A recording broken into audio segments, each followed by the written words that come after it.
यंदा ख्रिसमस आणि नाताळची लगातार आलेली 4 दिवसांची सुट्टी मनसोक्त घालवण्यासाठी पर्यटकांनी रायगडमधील समुद्रकिनाऱ्यांना जास्त पसंती दिल्याचं पाहायला मिळतंय।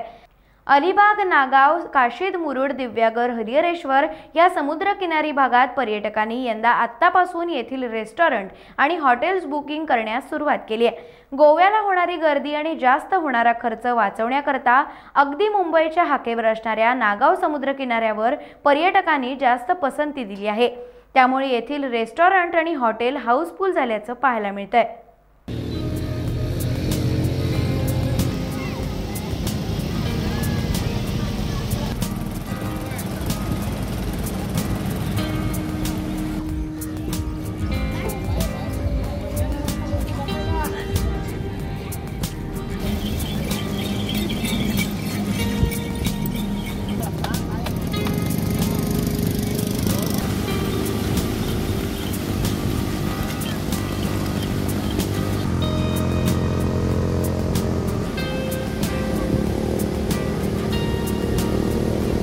पुण्यावरून आलोय आम्ही। ॲक्च्युली वर्षातली एक ट्रिप इथे काढतोच। आम्हाला कोकण प्रचंड आवडतं। कोकणासारखं सौंदर्यच कुठं नाही।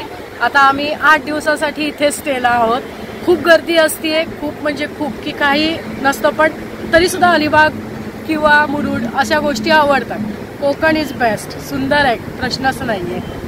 मी वसईवरून आलेली आहे। वसईत सुद्धा बीच आहेत, पण मला अलिबागचा बीच फार आवडतो, त्यामुळे आम्ही येतच असतो इकडे। आणि आता 8 दिवस सुट्टीचा आहे स्कूलला, म्हणून आम्ही आलेलो आहे। इथे फिरण्यासारखं बरंच आहे, एकतर बीचेस आहेतच आणि रिसॉर्ट वगैरे, खूप मजा येते इकडे, म्हणून मला इकडे यायला आवडतं। आणि आता मी 31 पर्यंत इकडेच आहे। टाइम्स डिजिटलला लाईक करा, शेअर करा, सबस्क्राईब करा आणि बेल आयकॉन दाबायला विसरू नका। Times digital.